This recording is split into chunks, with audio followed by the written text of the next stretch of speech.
hearing you. Here, thank you. Yeah. We started the restream. We are connected. And it looks like we are live on Facebook. Good evening, Facebook. Good evening, YouTube. We're going to start the music here in just a second. Let everybody into the room. We have a great program lined up for you tonight.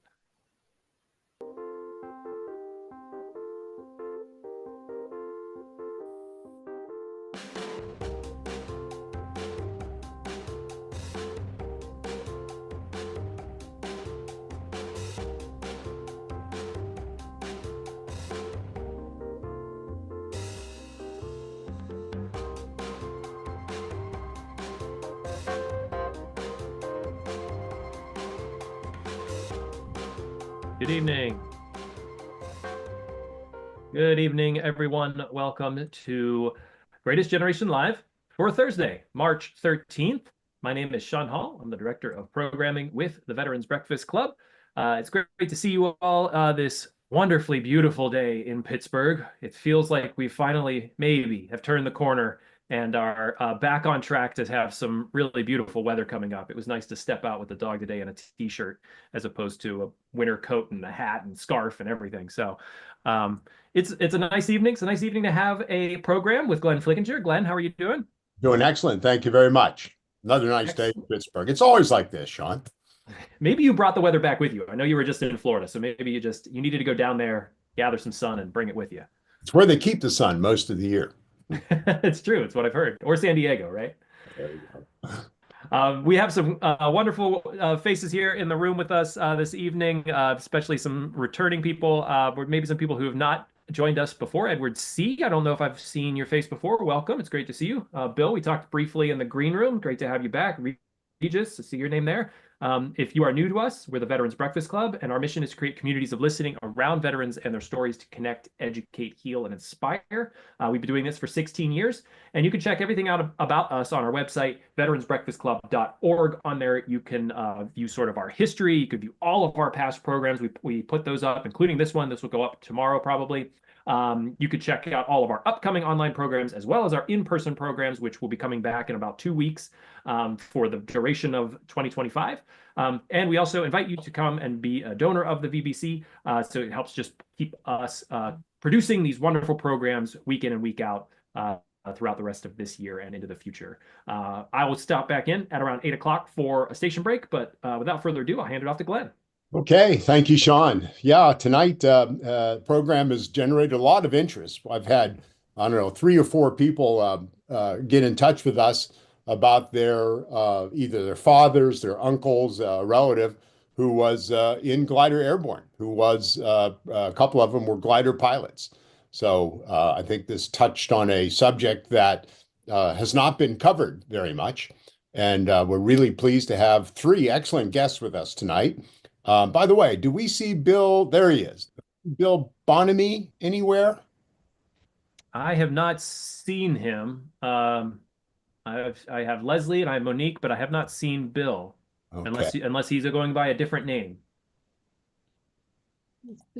If I don't see him either, he's pretty distinctive. I do think it's him down on the right. Bill. Bill, if you could, let me go back into my regular view here. I'm in a speaker view. Let me look at Bill. If you could wave your hand. I don't know if I see you. There's that Bill. Bill Bonamy. Do we have Bill? No, Glenn, I think that's him, isn't it? Because that's the display he had behind him when we talked the other day. Oh, did we? Can you hear me now? Yeah. Bill. Yeah. Bill, I'm sorry. Earlier, I just didn't recognize you. You look so different. You didn't have your We're cigar. sorry, Bill. We thought we mistook you for another Bill, and here you're the Bill we've been looking for. Let me get a cigar, and you'll recognize me. Yeah, that it really threw me, Bill. I'm so sorry. Bill was on 10 minutes ago, and we said, "Sorry, Bill. We thought you were a different Bill." And our apologies, Bill. Okay. Well, we have 3 excellent guests tonight who have incredible knowledge on this topic. Bill Bonamy is one, and we'll introduce him a little bit more about his website in a couple of minutes. But Bill, wave your hand, say hello. Okay, I'm here. And then we have Monique Taylor. Monique, good to see you. And then we also have Leslie. Now I'm going to try to get this right, Leslie. Sesbelek. Sesbelek. It's close enough. Close enough. Okay. With a name like that, you know she's from Pittsburgh because she's Polish or Croatian or whatever, just like my wife. Leslie is with the Heinz History Center and follows our programs and has some special knowledge about how Heinz company was involved in the making of these gliders way back when. So we're going to be touching that base soon.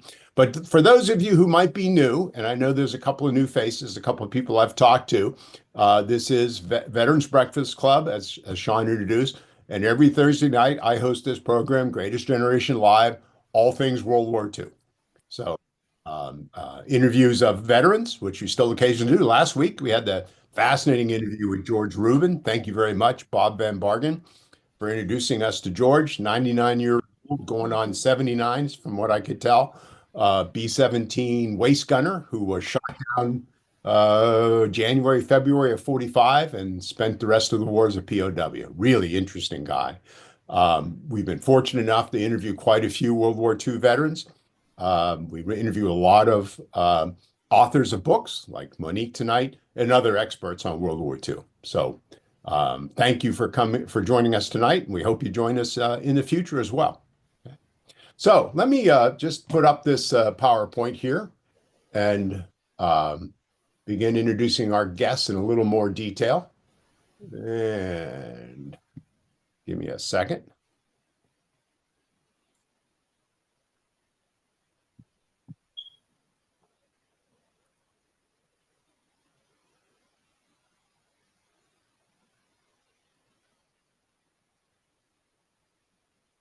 Okay, so glider airborne.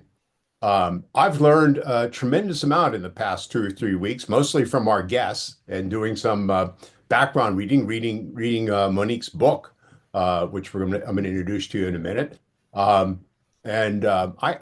knew there were gliders involved with the parachute divisions, with the airborne divisions, but I never knew the details. And understanding the details and appreciating what these men went through, the pilots, the infantry in the back of the plane, the artillery regiment, which we're going to talk about tonight, the development of this strategy is really kind of fascinating, and I think an underappreciated part of World War II history.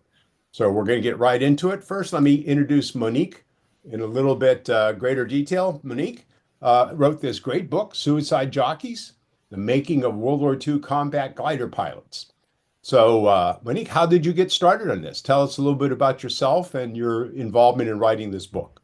Well, my father was a glider pilot, and so I'm the youngest daughter out of 6 kids. And so I grew up just hearing about the glider pilots crashed behind enemy lines and fought their way out. Didn't think much about it.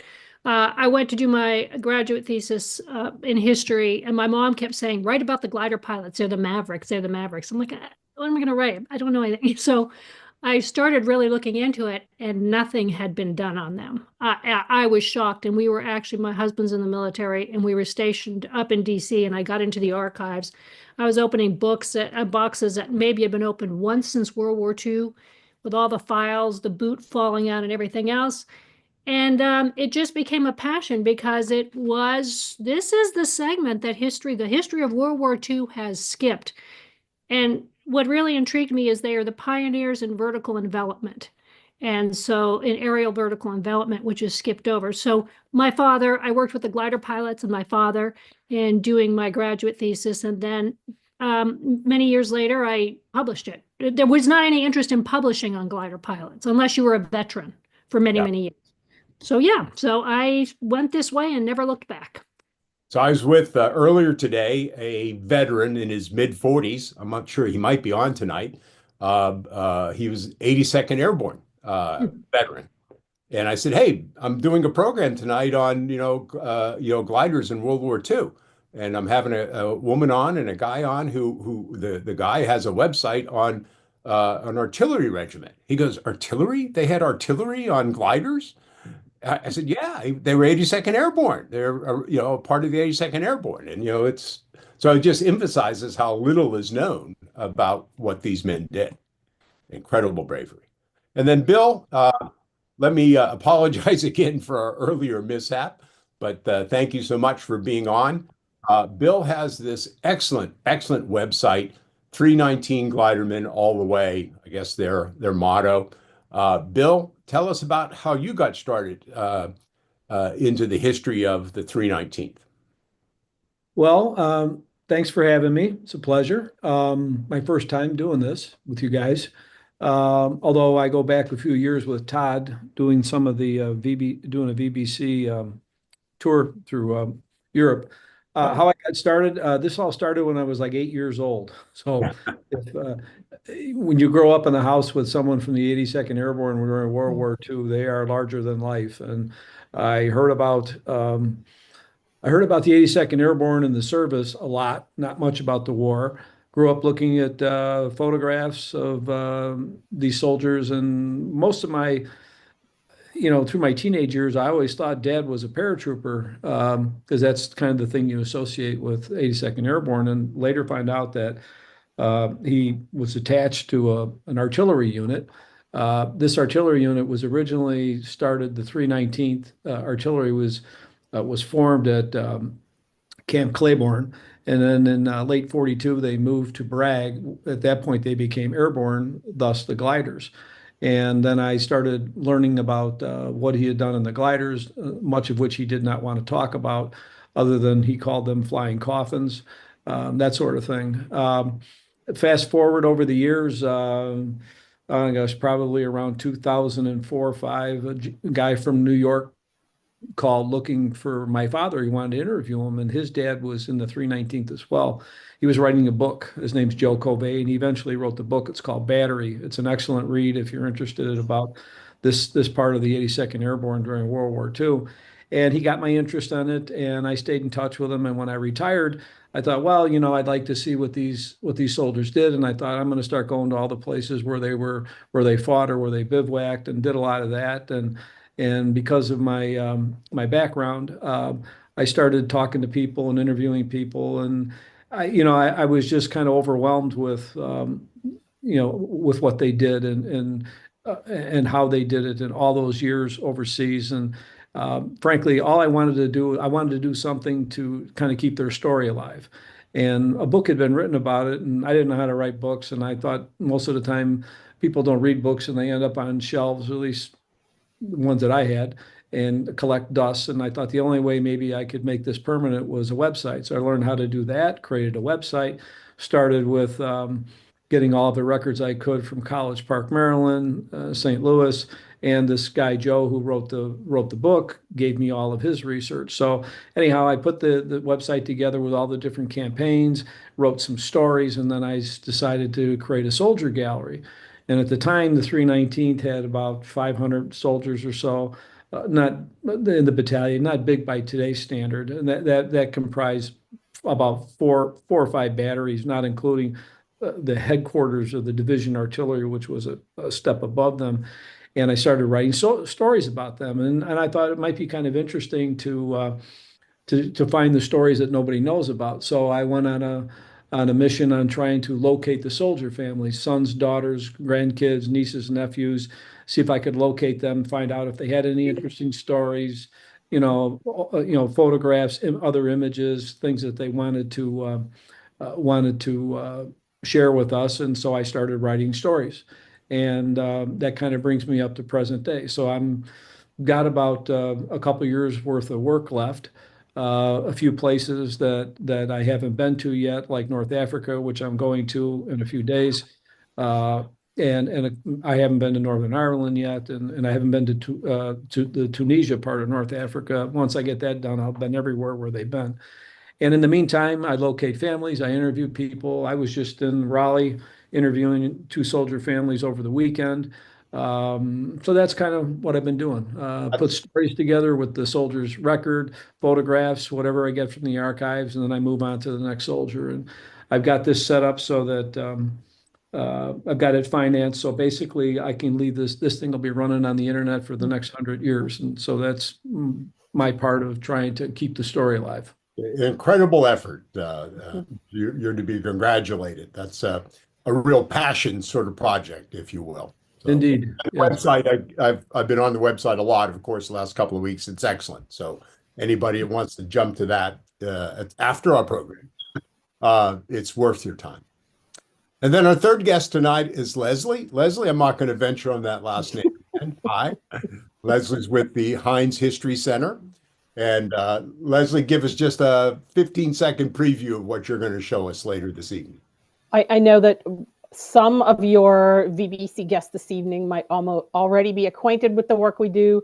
The Heinz History Center, for those who aren't familiar with it, we're actually the kind of history center about Pittsburgh and Western Pennsylvania. We're named after the senator, not the ketchup, technically speaking, but we focus on all different time periods in Western Pennsylvania. But my involvement with World War II started back in about 2014, 2015, at least for Western Pennsylvania. We did a major exhibit and I've continued to work with it. And we focus on the defense activities. Pittsburgh, of course, was a powerhouse, but sometimes it's great to look at the less obvious stories. And we have an amazing collection from the Heinz Corporation. And it includes a wonderful set of images. And I won't get into all the story about them now, but that show a piece of the glider story that actually took place here in Pittsburgh. And, you know, the History Center, we work with the BBC. We love when we do programs with you guys. And when I saw the announcement come out for this, I thought, oh my gosh, this is one where just to be able to show a couple of these images, I think it would just add so much to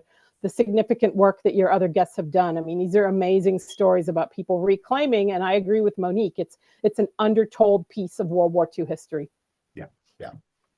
Okay, great. Well, thank you so much for bringing this to us. And in about probably 20, 30 minutes, we'll get to your piece of it about the role that Heinz played.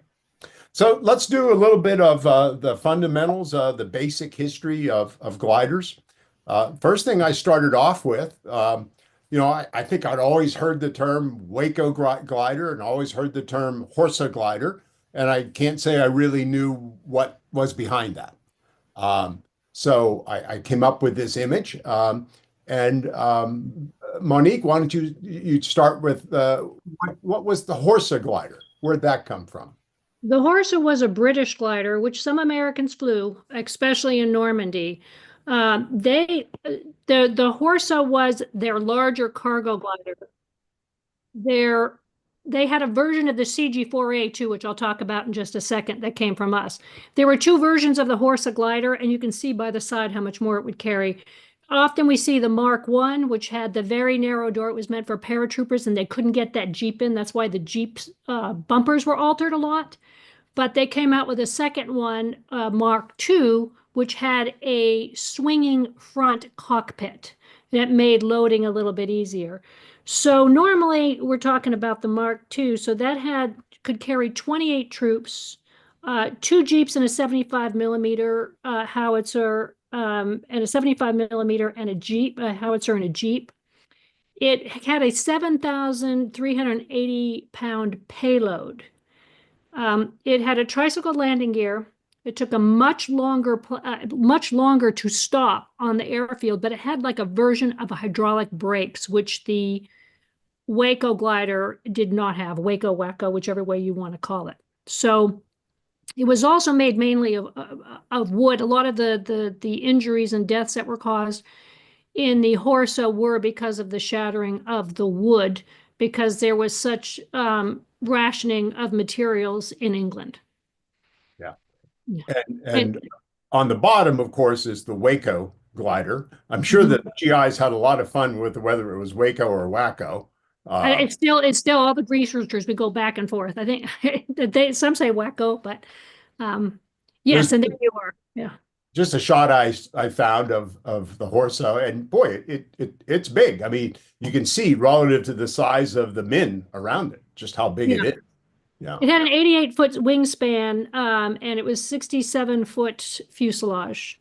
So it was pretty good size compared to the Waco. There's your with the Waco or the CG-4A. Now, eventually, we're going to do a CG-13A, which is which at very end of the war, which was kind of equivalent to the Horsa in some ways. I won't say it's the equivalent. Well, it is kind of, but that's a different story. The Waco glider was it had an 83.6-foot wingspan, so still a very long wingspan, but it was 48-foot fuselage. And it had a maximum load of 4,680, which they sometimes loaded to 5,000. And in Burma, they overloaded even more, which made the tow very difficult. It had a cockpit that swung up.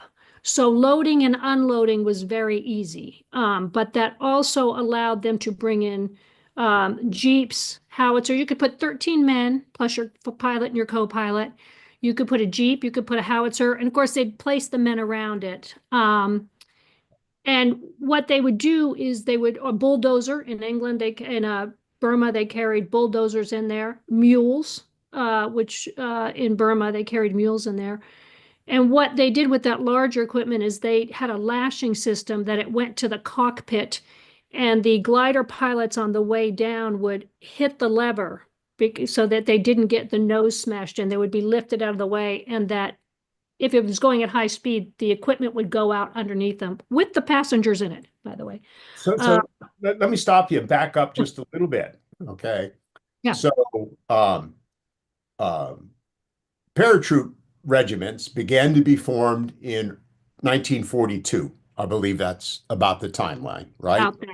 And we were basically following the lead that the Germans, the Soviets, and other countries had taken in developing paratroopers, right?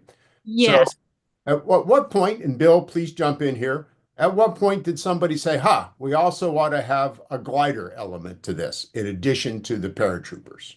The Italians had an excellent airborne unit, and then the Soviets had the gliders. They had female glider pilots that could tow them 1,100 miles. And actually, the Germans were watching the Soviets, and when the Treaty of Versailles came in, they were limited on their military and their mechanized airplanes. So there was a secret treaty made with Soviets that they would produce the planes and take the scientists and such over there. So they were developing that part and the tow planes, while the Germans got permission to have soaring clubs. And so they became state-owned, and everybody was soaring. And so that was the beginning of they had trained pilots. But when it came to, it was a secret weapon for them. And we didn't know Ibn Emel was taken. We didn't even know that they were using that. They didn't show the glider. They showed the infantry. And it was about Crete that we really started getting interested on the glider portion. Bill more about. Crete was mid-1942, as I recall. I think so, yeah. It was getting a little bit later, maybe a little bit towards 43, yeah. Bill, when did the 319th become a glider battalion instead of just a artillery battalion? When they moved from Camp Claiborne to Bragg, which was roughly between October and December of 42. Okay, so later in 42. Were there, do you know, were there previous glider battalions, infantry only, or that had been created? No, the best of my knowledge, no. That's when it all started kicking off. Okay. At least for the 82nd. Okay.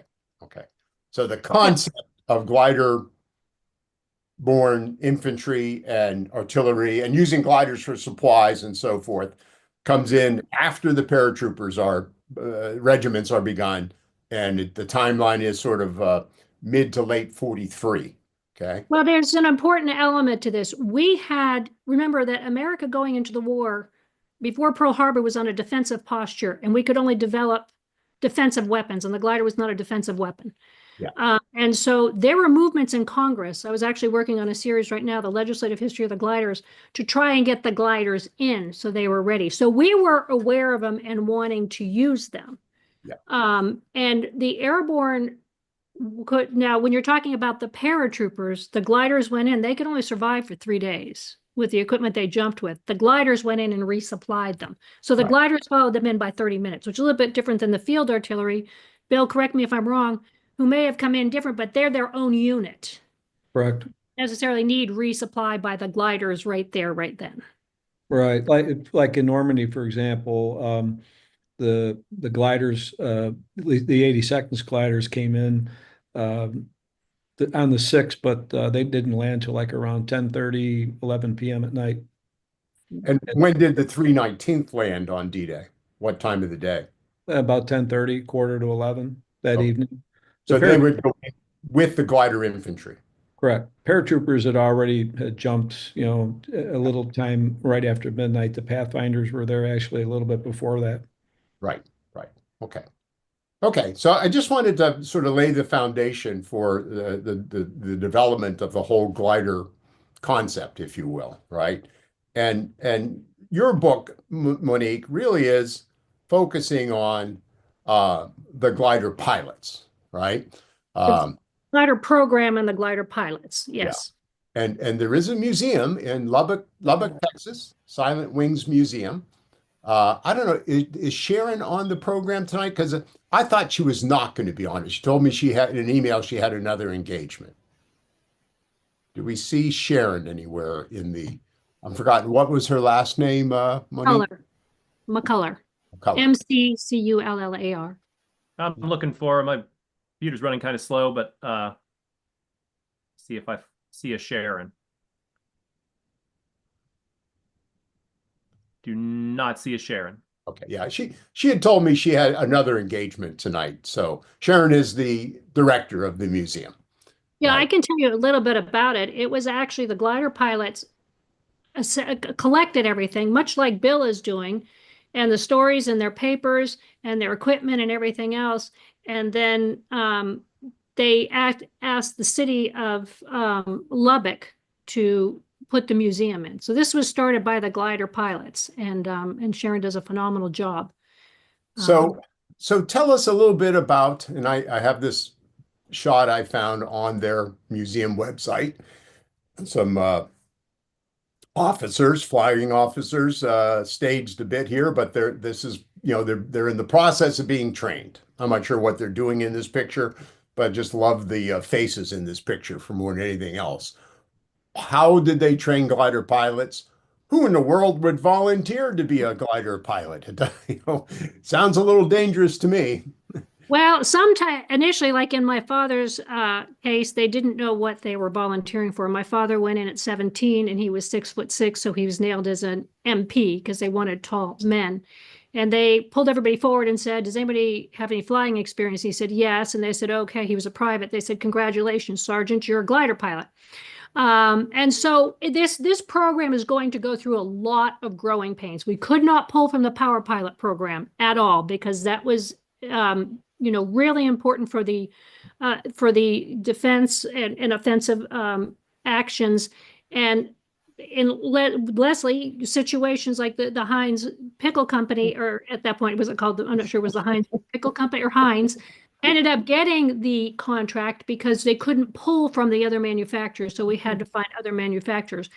The issue is we were studying the tactics of the Germans while we were trying to develop the American glider program. They originally thought they would haul 5 gliders behind one plane, one C-47.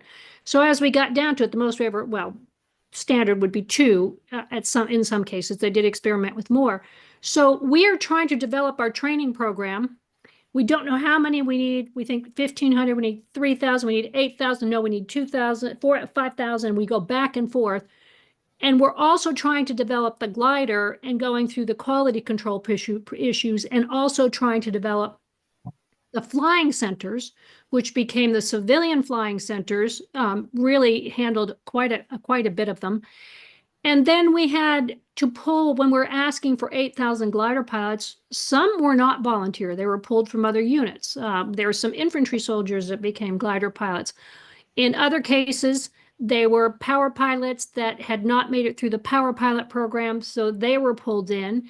In some cases, you had fully licensed pilots flying gliders. It was a manpower issue, and they changed there's a lot of myths about it. They changed the requirements. At some point, your eyesight requirements and it went down, the age requirements went up, but that was actually throughout the military at some point because we needed bodies.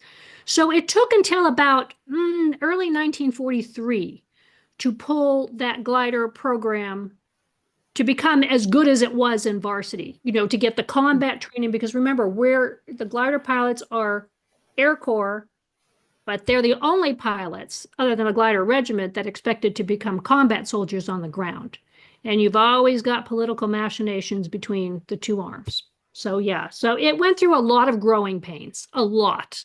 Yeah, just to explain, Monique mentioned Varsity. Varsity was Operation Varsity in 1945, crossing of the Rhine, and that's where probably the glider concept was maximized at that time. Oh, absolutely. It was sharp, sharp. Yeah, absolutely. A lot of growing pains. But just a couple of shots here that I have of how these things worked, right? And surprised that the front of the I can't get this to go back. I'm sorry, but the front of this glider would open up, as you can see in this shot. It opens up. This is where the pilots were sitting here. It opens upward, and that's how they would unload the Jeep. And I think here it looks like they might be. Bill, does it look like they're unloading a howitzer? Hard to tell. Yeah, it does. It looks like a well, that could be a trailer, Trailer. Yeah. Okay. but maybe not. That might be a 75 millimeter. Kind of hard to tell. Yeah. So my question would be, what was it? Either all troops and all vehicles, or was there a mixture of the two? As long as they were under and sometimes a little bit over the weight limit, like in Burma, they had a bulldozer, and I don't know that they put anybody in there because that was very heavy. But and normally you would have your troops, but if you have a Jeep, you have the troops are normally sitting in the Jeep. If you have the howitzer, they're fitted around the howitzer and the ammunition. But Bill, didn't they bring the ammunition pretty much in with the howitzer in the same? Yeah, they Glider? did. They did. I'm looking at a manifest here for the glide into Holland, for example. And this is a Waco glider. There were 5 soldiers, 4 of them were privates, 1 sergeant. At the time, they were short glider pilots, so I'm sure the sergeant got probably didn't care for it, but he got to sit up front with the pilot. And they had a 75 millimeter howitzer. Let's see how many they had. 75 millimeter rounds that weighed 654 pounds. The howitzer was 1,300. Section equipment 20, and 5 gallons of water, and 5 men. And whatever battery this was, the other glider would have carried the other men and the Jeep and equipment and maybe ammunition. Bill, were the men of the 319th volunteers for this? Not really. Once you raise your hand and say, I do, they kind of, yeah, my dad, they just sent my dad to Bragg from Chicago. Yeah. And I think there was, at one point, there was a choice between, Airborne, paratrooper school, jump school, and this. But I think once they had you down the path for doing this, there wasn't much you could do to go in a different direction. Yeah. Yeah. As opposed to Airborne, and I'm really having some trouble with my PowerPoint at the second here. Let me try something. There we go. As opposed to the Airborne, at least early in the war, I understood they were all volunteers. Mm-hmm. Yeah. I'm not sure later in the war, right? Seems to me this is more dangerous than, I don't know, jumping out. Either one is crazy to me, but this looks more dangerous than jumping out of a plane. Given a choice, I think I'd rather jump out of a plane. Yeah, I think a lot of them, before they took their first glider ride, probably didn't realize quite what they were getting into. Yeah. Now this is a shot of an interior. I have some others we're going to show you here to help you understand. There's how many, if it's all infantry, there'd be how many? 16? 13. 13. 13 with and then the 2 pilots. Yeah. We're guessing this is some sort of training flight because there's a lot of smiles and so forth. But you can see just how closely packed they are. They've got equipment in the middle. And you'll see when we get to Leslie's part of this, this thing is made.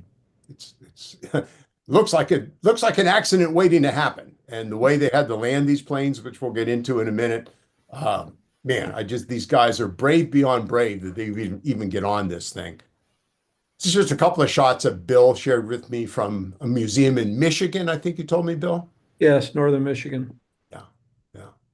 Just gives you some views as to what this looks like. They're sitting on benches, and there actually are these some early form of a seatbelt, Bill?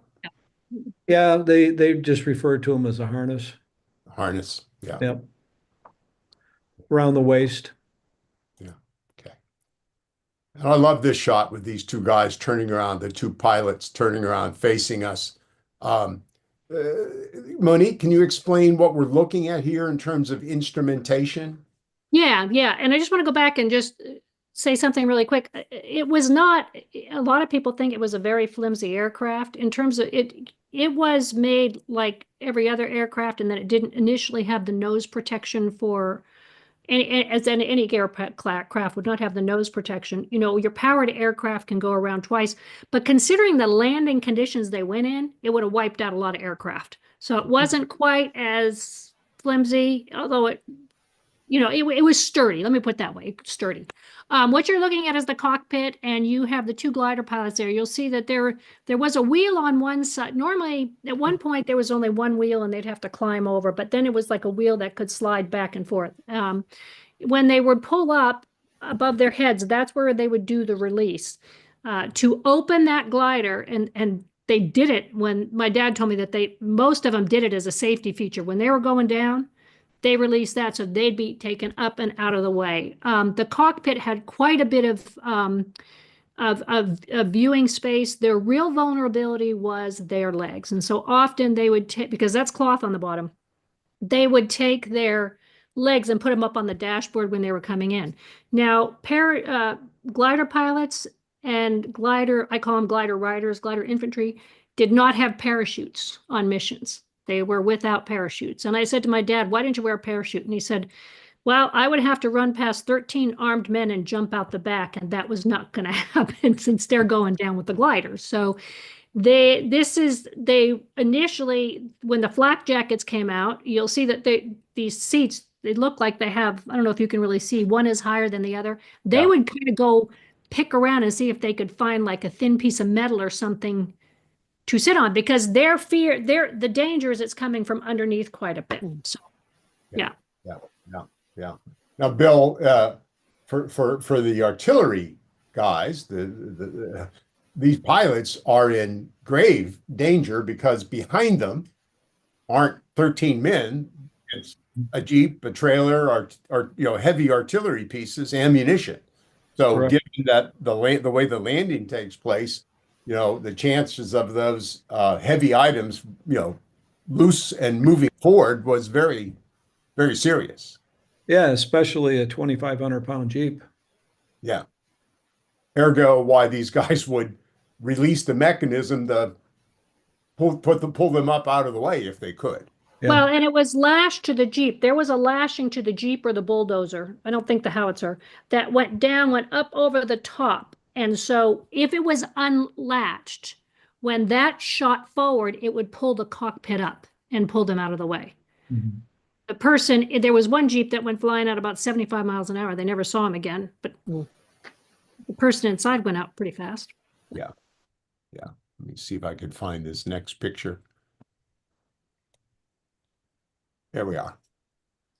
Now, this is an actual shot, and I'm going to pull this down because we're going to start talking about the various campaigns that the glider Airborne participated in. This is an actual shot just before the glider took off. I read this on the site where I took it from, of these glidermen boarding the glider and about to take off for the invasion of Sicily. I think, Bill, is that paratroopers? No, that looks like a C-47. Those are paratroopers. Yeah, those are paratroopers. Yeah. Well, my mistake then. I guess I wanted to go back to this other picture, which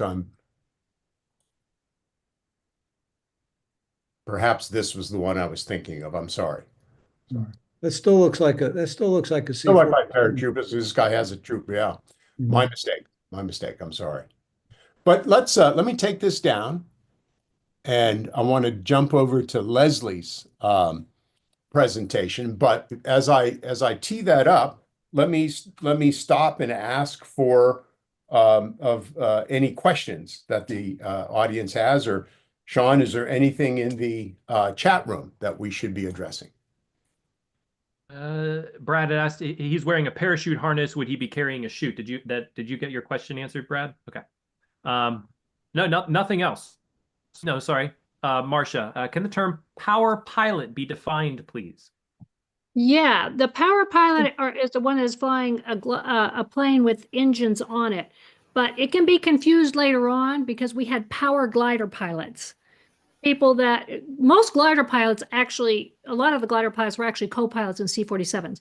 But at the end of the war, you're going to have your power glider pilot, and those are going to be the glider pilots that actually were flying with the planes with the engines. Okay, so you've got that term as well. You know that they were flying the pipeline. But generally, when Monique is talking about power pilots, talking about the bombers, the fighter planes, those planes with engines in it. With engines. And as the glider evolved, and we had quite a few, we didn't think it was going to end after World War II. They actually made, when we got to more of a metal-skinned plane, they made a glider that could have the engines put on, so it could be both. That's fascinating. Yeah. Yeah. But that was never deployed or used in World War II. No, we didn't think the helicopter was a quirky thing. No one thought that was going to work, but we needed that ability to get out. Yeah. Which we couldn't. The glider pilots had to fight their way out or hook up with the airborne or get evacuated. But with the helicopter, you could get in and you could get out. Yeah. With that vertical lift. Yeah. And it's, of course, the development of helicopters in the 50s going into Vietnam that changes the whole dynamics of airborne. Absolutely. Absolutely. Because if you look at the Burma theater, we were trying to land gliders in small landing zones. But when you get a helicopter, you can just really get in and get out. Yeah. Well, we have a lot of Vietnam veterans who were helicopter riders on the program. They knew their helicopters very well. I think someone with Colonel Don Patton was wiping the screen, trying to get your attention, I think. We have Greg. We'll get to you, Don. We have a couple questions. Greg Yost, I unmuted you. Can you go ahead with your question? Yes, mine's a sort of an interesting familial question. I had a great uncle who was a navigator for C-47s, and he was a lead navigator actually on the second wave on Normandy on June 6th. He said he remembered flying over and they were like 100 feet off the deck the whole time, all the way across the English Channel. Would that have been the altitude at which the towed gliders would have gone? Or was that way too low? In other words, there's just not enough stability to would they have had to have gone higher? So I'm trying to figure out if he was towing gliders or if he was dropping paratroopers. Just an interesting question. I think it depended on the mission. In Sicily, we went in very slow. I want to say low, between 300 and 500, because we were trying to stay below the radar. And a lot of times when they're trying to stay below the radar, in Burma, we went up to 8,000. And of course, if you have it depends. The difference is when you're coming in low, like in varsity, they had to really descend to a lower level. But when you're at a higher altitude, if they get too high and they climb too high because the formation takes a long time, or they decide to fly, the tow plane took it at a higher level, it takes longer for that glider to come down. And that's a really good target, okay, as it comes down. But it would depend on the mission. In Sicily, I believe we decided against that. I have read some in Normandy that they were trying to avoid radar. But on the other hand, they needed to be high enough to circle to find a landing spot, right? And clearly at 100. The zones were marked. They pretty much knew where they had to go. Now the approach is going to differ. At a low altitude, like in varsity, they came down. There was a cloud cover and smoke, so it was only at below 500 feet they could see the landing zone. So they were really slow and they were sitting ducks. Sometimes they came in for faster landings, some for slow, depending on the conditions. I mean, they kind of wanted to move them towards slower landings. But yeah, it's normally they would have a prescribed altitude they're supposed to be at. But everything's great on paper until you get into the action. But in some cases, yes, especially in Sicily, they went in low.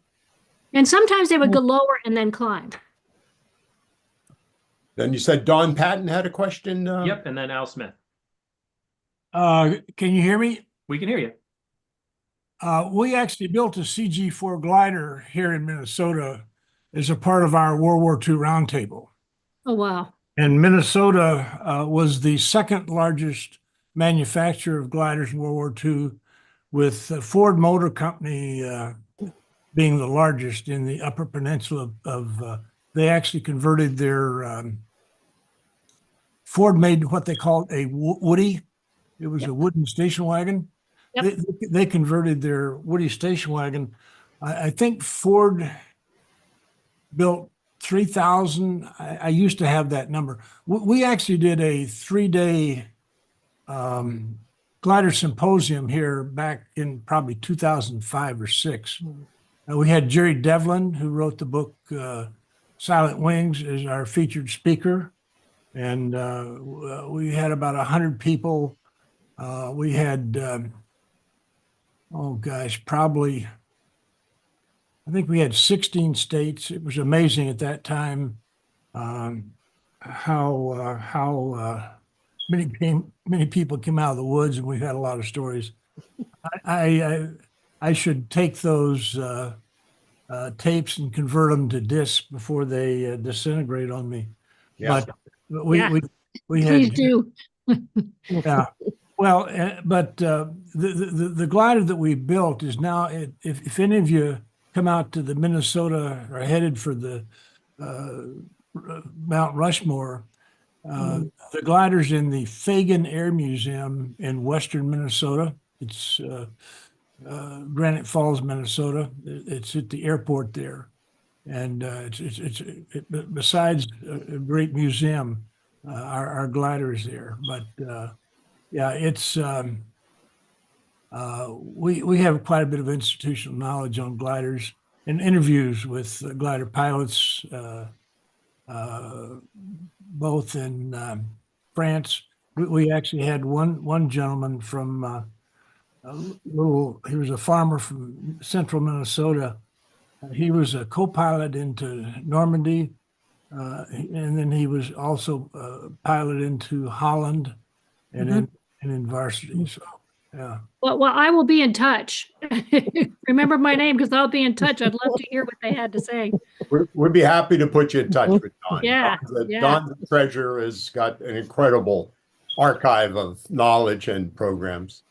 Al Smith. Al Smith. And then there's a couple questions in the chat, but also Justin Miller has his hand raised. Al, go ahead.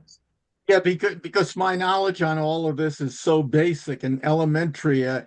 Pardon my simplistic questions, but were there any airborne jumps from a glider, or did they all have to land and then get out? I'll just throw these at you.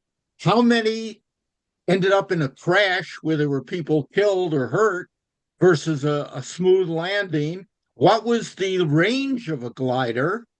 And what did a glider cost? Because once it landed, it was dead. I mean, it was wasted material. Just curious. Yeah. Let me do it backwards. The cost was pretty high for the time, and I don't have the exact figure. And initially they were left there. Now some of them may have landed intact, but the Airborne would like cut the canvas out to canvas covering to line their foxholes. Or remember, you're going into war-torn areas. The people would come in and take things out. Those plywood benches, when you don't have anything, furniture or anything, is pretty valuable. We started reclaiming them in market. They would be reclaimed, rehauled out. We'd come up with a snatch up method, and we could pull them out and then fix them up and use them again, because at one point we stopped producing them. The range was 12 to 1, about 12 foot forward for 1 foot, 12 foot, 12 to 1, 12 foot. Chuck, help me out here. 12 foot glide to 1 foot drop, 1 foot, yeah, to 1 foot drop, yeah. And I think a load, or 15 to 1, and then a 12 to 1. The number of, you would be amazed. A lot of the many glider pilots made it, okay? And many people made it. Remember, a lot of these people are being shot while they are in flight because there is no defensive ability. A lot of the Airborne was shot in the glider while it's in flight, or the glider was hit, or the glider was, the tow rope was snatched for some reason and went down. because they could lift the front out, a lot of them escaped death. I would say that some missions were higher in the death toll than others.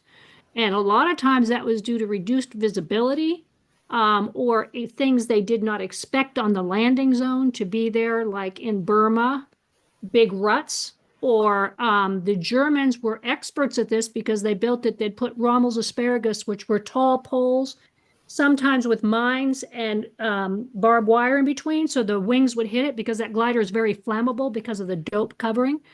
And then they would catch on fire. Or they would use a tank trap, that kind of angles down. Of course, once you get down there, the glider can't get out, and they can't get out because the nose isn't going to open. You've seen in the ports where they put like the big size jacks where the ships can't get in. They did the same thing in Varsity. One man I met said it looked like a field cover with jacks. So that was sometimes a really bad landing for a lot of the glider pilots, because they're trying to land in between those. Intelligence. In Normandy, they thought they were going in with 50-foot hedgerows. I mean, like 12-foot hedgerows. They turned out to be 50-foot trees. So that's kind of where that came about. But I would say, all in all, they reclaimed a lot of the gliders. A lot of the gliders, because it was too expensive. You're exactly right. There was a lot of money going out to leave it there. Yeah, the other question I'll ask, which I'm pretty sure, the glider men did not have parachutes anyway, so none of them jumped from their glider.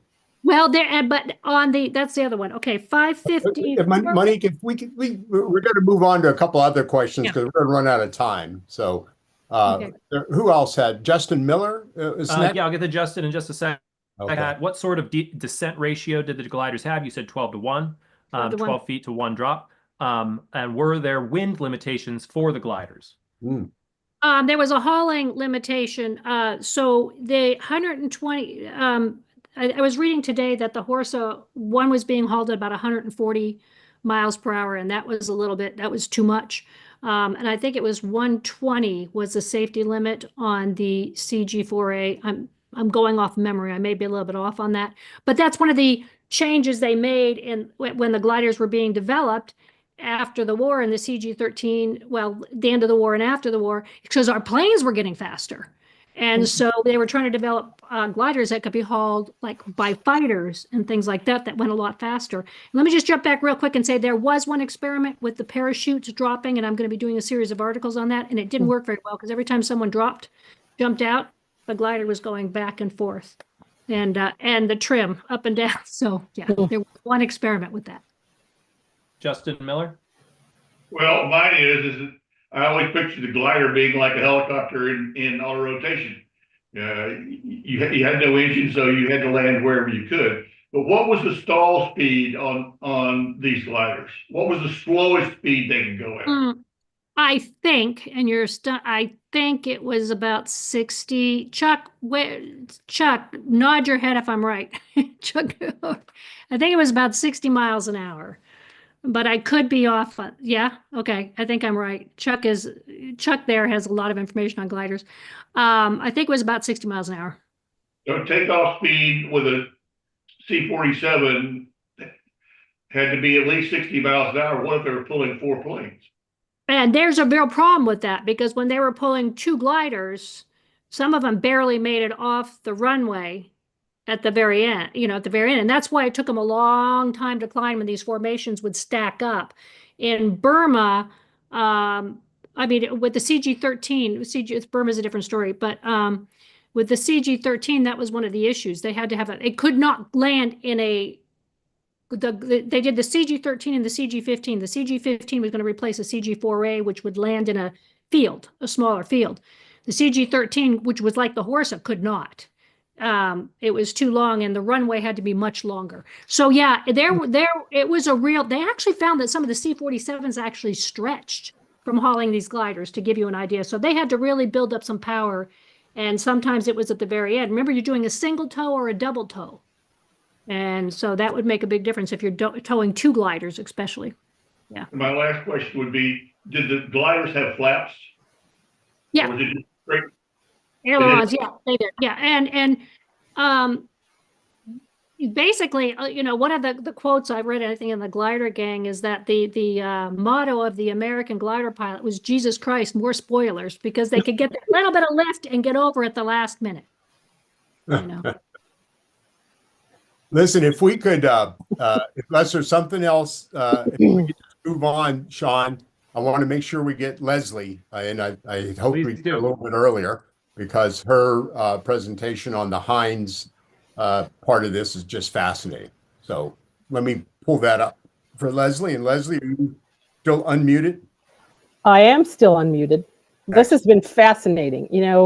For us at the History Center, the collection from which you're going to see these images is one that's part of a larger corporate collection. And so it's in some ways this little snapshot in time.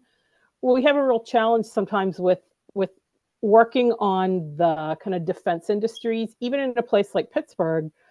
Some of that work was well documented in photos or other artifacts, and some of it was not. And in the case of Heinz, and the first image you're seeing here, I should say, this is the landing page. If you see From Pickles to Planes, if you Google that links to a History Center blog post that will show you some additional images as well. It really was a story of two companies that kind of paired together, and they consciously were looking for defense work in aviation. It was Heinz Corporation, and it is a reflective of the fact that the main aviation companies were already engaged in other work. I think the thing with Heinz, they had their own wood shop. They did a lot of work with barrels, with signs, with that kind of work with wood and fiber and glue, and they had some of the materials to actually do this. They worked with these kind of things. They were pairing with a company called Gardner Display that actually was operating out of Pittsburgh and Latrobe, who was really well known for doing exhibit display work. And they consciously paired together to go after some contracts with gliders. And it seems like most of these photos were taken in January of 1943. Kind of, I can't be certain, but I think it was probably at the tail end of what Heinz was doing. It seems from newspaper coverage that they started work in March of 1942, which would have been with the first group who were doing the contracts for Waco. I don't know. They would have been doing a subcontract. They were working specifically on assembling wings. So they would have steel frame. They were putting wood and fabric. Some of the women later remembered that they would come out at the end of the day covered in glue residue, and everything was sticky. Their nails, their hair. Sometimes they got stuck and had to stay there overnight if they were waiting for a shipment. But it seems as if the photos were all taken for a set of newspaper articles that came out in January of 1943. I have to presume, but at that point, it had been cleared by somebody, I would hope, that they were allowed to go ahead and show this material. I wish I knew who they had subcontracted with. I have some suspicions about who it might have been. I know I saw in the chat, someone asked something about Willow Grove, PA, and the story about a museum where gliders are made. I don't know all the background, but I do know that there was one company contracted out of Willow Grove, PA, who made gliders early on. So the piece of that story could be true. In this case, they knew from the start that they were largely going to be working with women. And that was a part of the discussion from the beginning. There was actually, and I think that in one of the slides here, there's a picture showing you that this image, the image there with the man who is between the two women, there's an interesting side piece in Pittsburgh. There was a gentleman named Gus Haller. He lived in Mount Lebanon. He was an early proponent of the gliders. There are articles from him in the local papers before these contracts go out, kind of advocating for gliders. And he actually started training. He offered some classes for women in Pittsburgh, kind of prepping them for this work before the actual work with Heinz.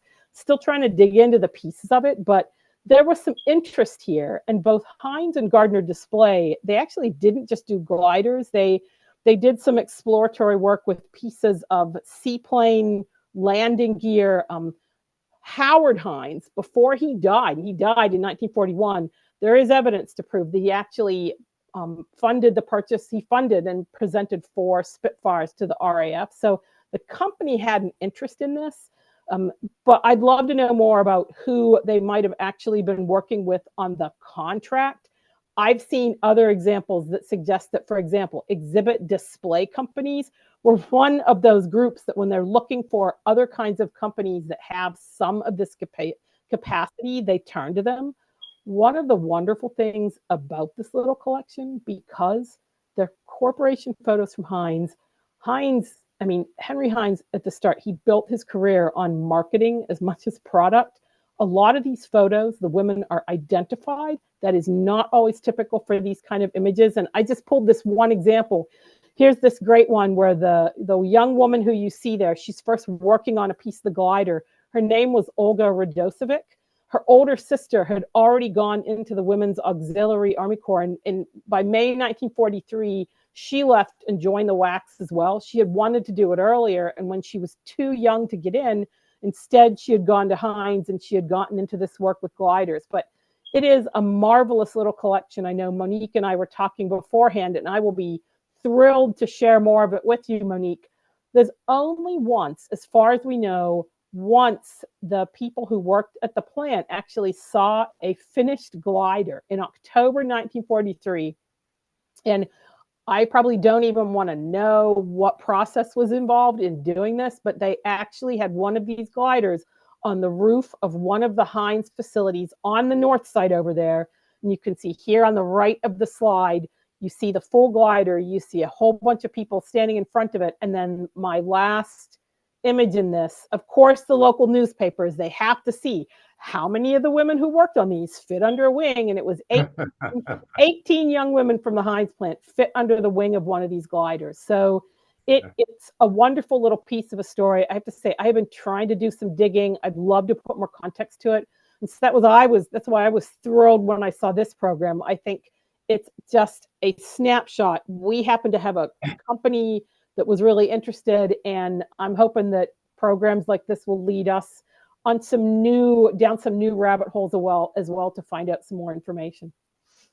Leslie, that's just wonderful. What a treasure trove of pictures and stories. I'm so glad you shared that with us. It's a beautiful piece of our local history. Before we move on, any questions of Leslie and what she just went through? I see one here in the chat. How were the gliders transported overseas, and how were they finished? Assembled there? Often they were put in crates and shipped when they arrived in North Africa. Remember, in North Africa, that was the first place that the glider pilots were sent, and they had to match the number of glider pilots to the number of gliders they had available. So that's when they were just coming off the assembly. And so the glider pilots put them together. There were also glider mechanics, but I know many glider pilots that they were helping put it together, especially in those first ones. So they would take out the pieces. Now, this was the same in Burma. In Burma, the glider pilots really pretty much took care of most of their planes, but sometimes the problem would be, like going to what Leslie was saying, is that there were different subcontractors and the parts didn't fit together, or they would have rotted in the crates. Something like that. Yeah. I have to say, I've wondered, we don't have a lot of photos, for example, showing you how, here they're making these huge wings. I'm presuming it was probably rail, but how they got, who they were going to next, and how that assembly kind of finished. We don't have a picture here. Well, the crates were big enough that people used them for housing. That's how big the crates were. It's a wonderful story, though. It's a part of World War II history that is underreported, underappreciated, is the logistical process that took place to build not just gliders, but all of these parts, and how many thousands of companies and thousands of subcontractors were involved in building a truck, a tank, a jeep, a glider, weapons. It was an amazing transformation of the American economy in a matter of 18 or 24 months. Hard to imagine it ever happening again. But Okay. Is there anything else that Leslie will be on with us, so we can always come back to Leslie? Sean, it's about 8 o'clock. You want to take your station break? Sure. Let's do it briefly so we have enough time for questions in the rest of the program. Just want to know that we are the Veterans Breakfast Club. If you are new to us, please check us out on our website, veteransbreakfastclub.org, for all the information about us. We've been around for 16 years, and we also have a free quarterly magazine you may see there on the screen. This is the current magazine. It is 35 pages of wonderful veteran stories. It also has our schedule in there. But again, like I said, it is free. The only way that you can get it is if you send us your address. Please do that at Shaun, SHAUN, at veteransbreakfastclub.org, or throw your email into the chat here. I'll be sure to reach out, and we can get you a free copy of the magazine. This comes out quarterly every 3 months. Next Monday, March 17th, we have the return of our Jeopardy program. This is always a lot of fun. We learn a lot. We have a good bit of laughs too. There are a lot of great categories, many different answers. The guys that we get to put this thing together, we find some really obscure stuff. So it's a lot of fun to learn that night. So please join us for Jeopardy on March 17th. And then next week, we have a film screening. Glenn, do people need to register for this? Do they just need to show up in our Zoom room? No, we're not requiring registration for this one as we have for others, just due to some of the technicalities involved. This is sort of our continuing theme, or one of our themes on POWs. Last year we did half a dozen shows. Even last week we talked about American POWs in Germany. And then we turned early this year, if you remember, Carol Popchuk did a program on POWs in Pennsylvania. Out in near Chambersburg, as I recall. And that led to her to talk to this local Robert Morris professor who had done this documentary on Italian POWs in the U.S. And this is in Pennsylvania as well, out in South Central Pennsylvania. Wonderful program, interesting man, Steve Mancini. And yeah, please join us. No need to register, though. Excellent. And that does it for our announcements. Okay, great. So it is 8:07, and as always, we've got twice as much material as we can possibly cover. I do want to recognize, before we jump back into the PowerPoint and the stories of the two fathers, of Monique's father and Bill's father, there were 2 or 3 other people who contacted me who had relatives involved in the glider Airborne. Ed is it Collimore? Do I have that right, Ed? If we could, I saw him on earlier. If he's still on, could we unmute him? Ed Collimore? I see an Ed, yes. Okay. There Ed, I asked you to unmute. There we go. How are you doing? Hi, Thank you Ed. for having me. Thank you for joining. Yeah, I can tell you a little bit about my father if you like. He was a glider pilot. Yeah. I grew up in in a home where I'd see things like this, this is a 50 caliber bullet, and he had took this off of a Nazi officer on D-Day, and he had a sense of history. He kept a lot of took a lot of photographs and filled up an album of things that from the war.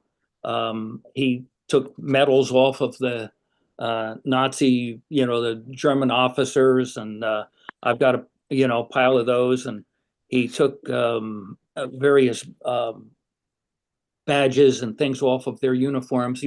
He collected things from the war, and this is something that he took from. There was a German sniper who didn't make it on D-Day, and he went over and he grabbed that, and he would cite, GIs with it. But he had a plane before the war. He had a small plane, and so when the war broke out, he decided he wanted to fly, but seemed like the P-51 Mustangs and B-17s they didn't need those pilots, I guess. And so he went in to the glider program. I've actually flown in a B-17 and a P-51 Mustang, something my father never got to do. I worked for the Philadelphia Inquirer for 34 years, and before that, a newspaper in Baltimore for 10. And I covered a lot of things having to do with the military. Went to Afghanistan, and when I was going into Bagram, I was thinking about my father. I was in a C-17, and he invited me up into the cockpit, and I thought, here we are. We're carrying helicopter blades. We're carrying a jet engine. We have a whole bunch of soldiers in there, and there was a disassembled building, and it was loaded. But this is a more modern day version, I guess, of what the gliders were trying to do piecemeal. And he flew a double toe, and I was interested in what was being said about the double toes. He flew a double toe one time, and it was like pea soup out there. He couldn't see. Usually, I think you would, look at the glow of the exhaust of the tow plane, but you couldn't see it. And so when the tow plane took a turn, he didn't, and the line snapped, and he went down, and he couldn't see anything. I think this was in near Laurenburg, if I'm not mistaken, somewhere, and it was in the middle of nowhere, and there was a swamp down there, and he came through the clouds, through the pea soup, and amazingly, he found a spot in front of him, big enough to land. And when he got down there, and everybody was like so thrilled to be alive that they picked him up on their shoulders and paraded him around.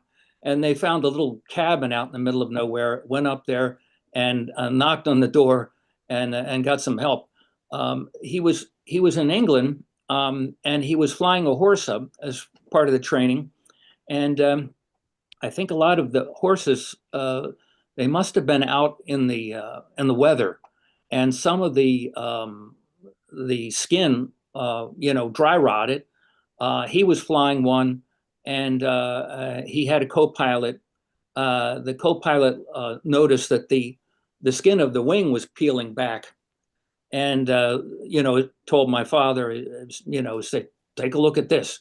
And he just turned white as a ghost, and they hit the release and went down and landed immediately, before they didn't have anything left. But he went in on D-Day into St. Mariglis. He went into Operation Market Garden, where he was injured. There were too many gliders coming down at the same time, and to avoid hitting one in midair, he had to take a steeper dive. And when he did, he was crushed in the cockpit, and they had to extricate him. They didn't have any jaws of life, but they got him out of there. Mm-hmm. There was another guy who got thrown in over top of him, was bleeding on him, and my father thought he was more injured than he was. But they got him out of there, and they put him on the hood of a Jeep. He had some injuries that needed to be treated, and the Germans were firing in some artillery. The two guys that were taking him in the Jeep went into a gully and left him there on the hood for a little while until the firing stopped, and then they took him on to get some treatment. And when he got there, he always carried a chocolate bar with him to give him energy. And somebody was taking a look at him and said, well, I don't know. I don't think he's going to need this chocolate bar. And they took it from him. He said, oh, no, maybe I'm worse off than I thought, And he did also go into Operation Varsity. And there over the Rhine, he finished that was his last combat mission. But he wrote down his experiences in his memoirs and sent it to the Silent Wings Museum. And I tried to help edit it and organize it for him. I had also been trying to raise funds for a glider pilot statue. And in fact, I just heard from the sculptor Chad Fisher, who's did Michael Crescents, who was the only recipient of the Medal of Honor in Philadelphia from the Vietnam War. He did that one, and he also did Wild Bill Guinier, who was in the Band of Brothers. He did him. I interviewed Wild Bill some years ago. But you know, this job of flying a glider was pretty scary stuff. And I know that Walter Cronkite said it was like being in a bass drum when you were flying in one, because you couldn't hear anything, the air rushing past the fabric of the plane. And he also, you know, you probably heard this before, said that it was a lifelong cure for constipation. Walter Cronkite was a UPI correspondent. And he also, when he went down in Operation Market Garden, Cronkite, he got jostled, his helmet came off, and he picked up the first one. And other soldiers came up to him and said, "Where are we supposed to be?" And he said, "I don't know, I'm a war correspondent." But he had picked up a lieutenant's helmet, you know, so there was a little confusion there. But my father, he didn't speak very much about his experience for many years. And my mother, when he came home, she thought, "Oh, he's home. I haven't seen him in years." That he would want to spend all his time with her. But he spent a lot of time with fellow glider pilots and other comrades to sort of decompress from what he saw. When he went into St. Mary-Glees, he came down in a patch of land. A lot of gliders were coming down. They were hitting cows in the field. And there was a little old lady out in the middle of it all with the bullets going everywhere. And she was screaming at everybody because her cows were getting killed. And my father was telling him, "Get down, you fool." You know, and he later went over to a glider where all of the soldiers inside, they'd all been killed because they had shot them before they got a chance to get out. And they still had their harness on and their gun between their legs. He saw a lot of terrible things, and he didn't speak about it until in his 70s. I got him to start talking about his experience and to put it down in words. He was a columnist for the Baltimore News American, and he had a restaurant nightclub in Baltimore, and he had a theatrical agency, and he you know, put down his experiences, and we sent it off to the Silent Wings Museum. And we're hoping that you know, this sculptor will finish this project and get this statue crated up and sent there. They have a C-47 there, and there was a great spot right near the C-47 where I talked to the museum about it, and they were interested in putting it there. It's been difficult to you know, to raise the funds for a large statue, you know, like a 8 to 10 foot. So we'll have to probably accept something less than that. But like I say, I have all of the things he left me. I've got all of his trunks filled with his uniforms and all the things he took, you know, from off of the German prisoners, and of course his wings, you know, the G stands for guts. And well put, yes. And his, you know, his hat, you know, and I have a flare gun. I used to have. Let me interrupt you, Ed, just because we're going to run out of time. But that's been a fascinating story, hearing your father's story. You know, another one of the silent heroes of World War II. Wow, 3 glider pilot missions, injured, survived. You know, these are men that we need to keep recognizing and remembering. And I just want to thank you for sharing that story with us, Ed. But I want to get to a couple of other stories as well. Ed, I hope you would stay on for the rest of the program, and maybe we could get you to come back at another program. I kind of feel a glider Airborne Part 2 at some point, because, you know, an hour and a half is just not enough. Hey, Glenn, could we at some point get Ed's contact information? I'd like to talk to him. Oh yeah, I have Ed's email, so just email me, All right. or Bill, and I'll put you guys in touch. Okay. Great. Okay. There's a couple of other people I'm just going to recognize because we're just running out of time. Brad Washabaugh, one of our VVC board members and a great contributor. His uncle was, I think it was, Brad was a glider pilot. Jerry Augustine, another great VBC loyal member and one of our travelers on our trips. I think you had a relative as well, Jerry. I just want to recognize you guys right now. Just not enough time to get into their stories, but perhaps in Glider Airborne Part 2, we'll be able to share those stories and others. What I'd like to do to complete this with our two guests, and I'm going to skip a few things that we had prepared because it's just not enough time. I would like our two guests to tell us about their fathers. Bill, I think we're going to start with you, if I can get this teed up correctly. Here we go. Bill, very handsome guy, looks a lot like you. I still don't see it, but okay. Well, maybe at 21 you looked a lot like him versus now.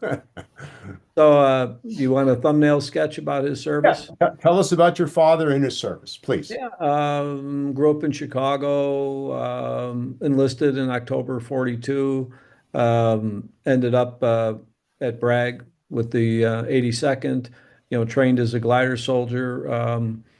Late April of 43, the entire battalion sailed to Casablanca. They stayed in Morocco for a few weeks, and then by motor and by glider went over to Tunisia. They staged there for several months. Interesting little side note: they were in their gliders ready to go into Sicily, but because the first wave had lost so many pilots and gliders and C-47s, there wasn't the ability to tow them, so they stood down. But the 319 still got credit for the Sicily campaign. Their first combat was in Italy.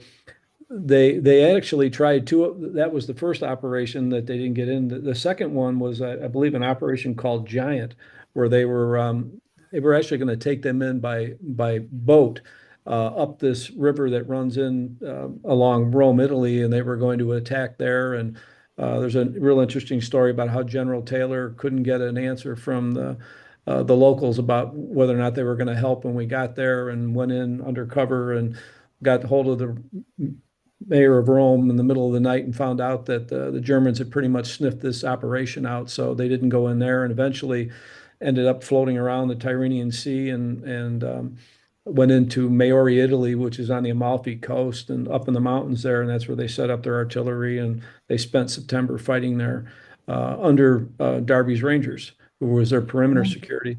They occupied Naples when they finished there, went to Ireland to rest, new guys, train. England, same thing. In the Normandy, came back, I don't know what, July 13th from Normandy, trained new guys, went into Holland, and then they never went back to England after that. Most of it was either combat, then went to Camp Sweeps. While they were at Sweeps after Holland, of course, everybody knows about what happened in the Ardennes.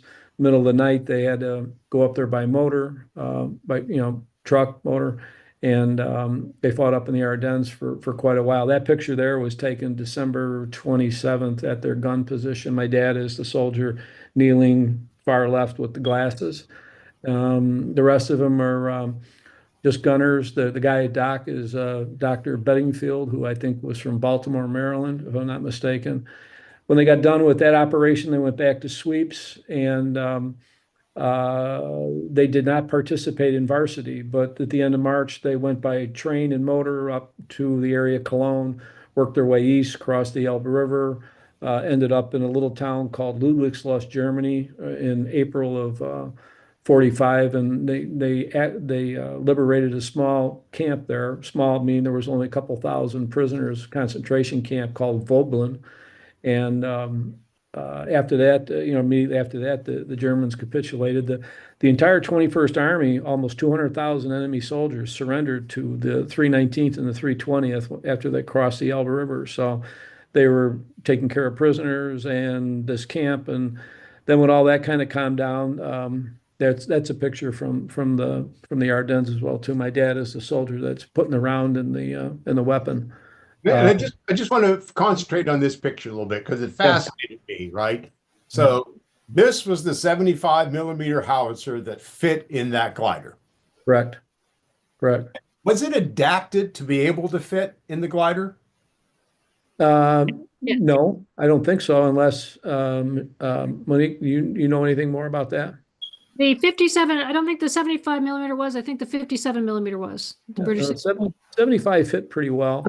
I know when they went into they used the 75s in Normandy, and they also used them in Holland because when they were in Italy, because they went in by LCT, they had 105s.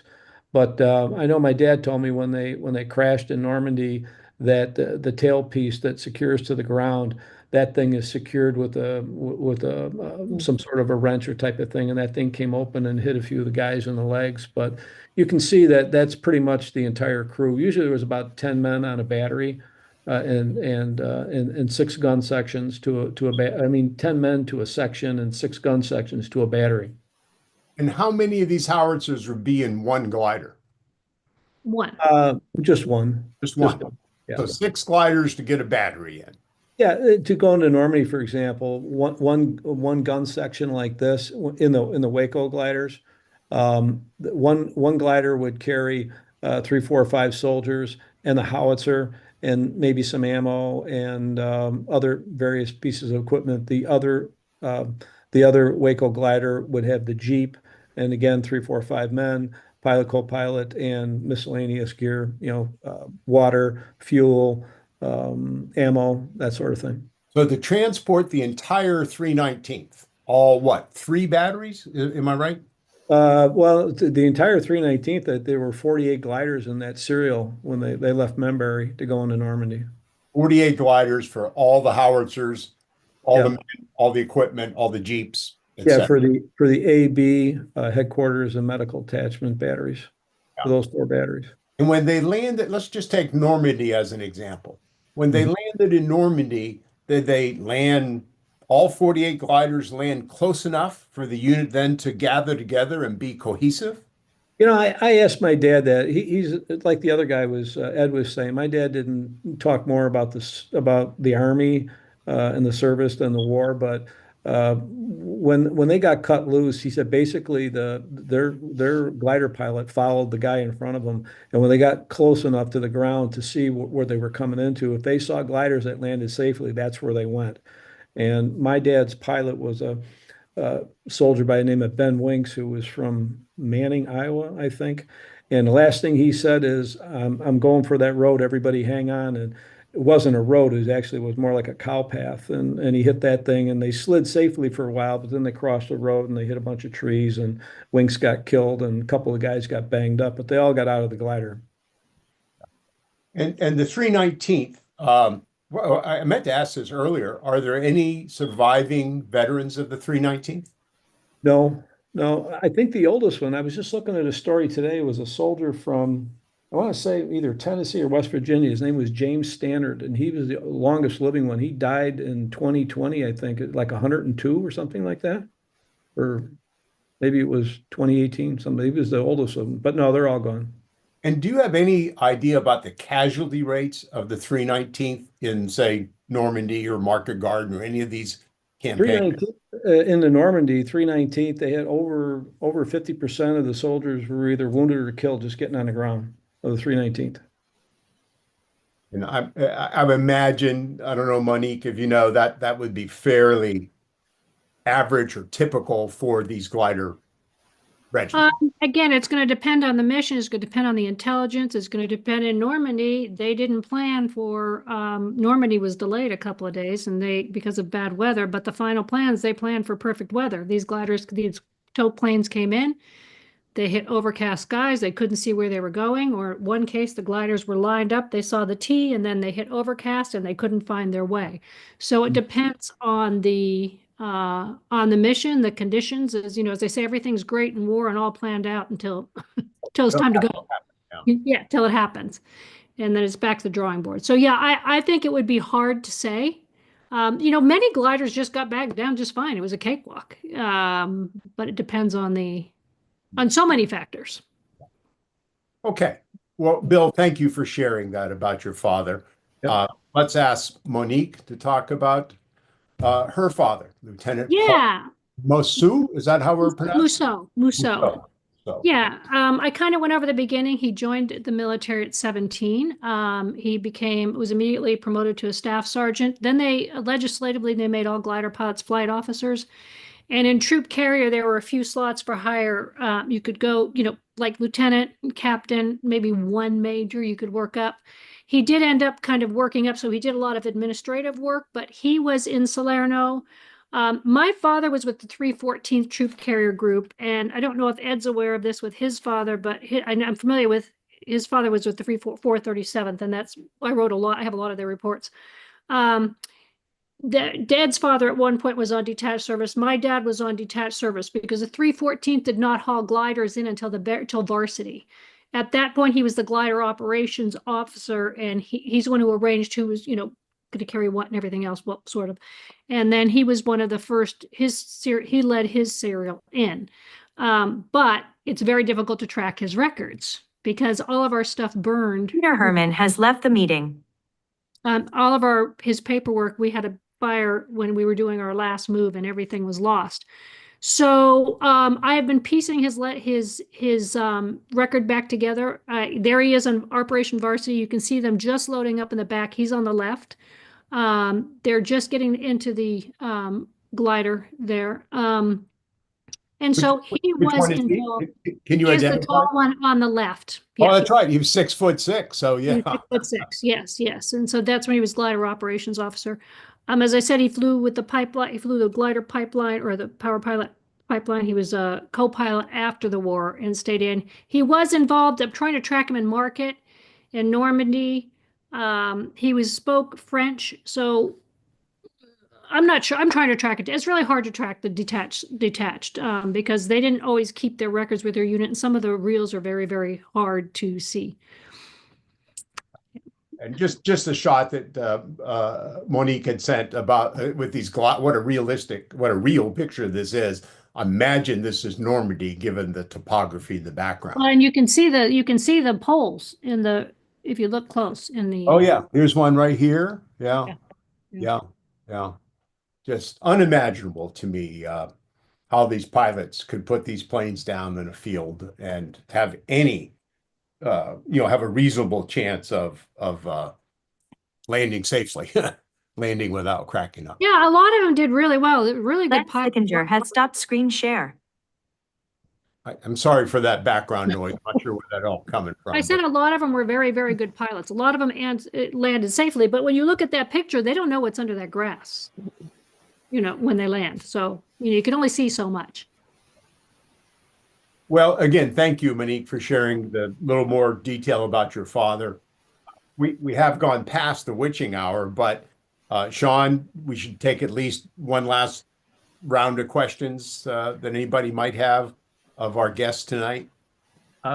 Greg Yost, you said in the chat that your question was answered, but you had a couple questions, so I wasn't sure if all of your questions were answered. Greg? These guys were specialists. Everyone has a specialty, but this is sort of they had unique training.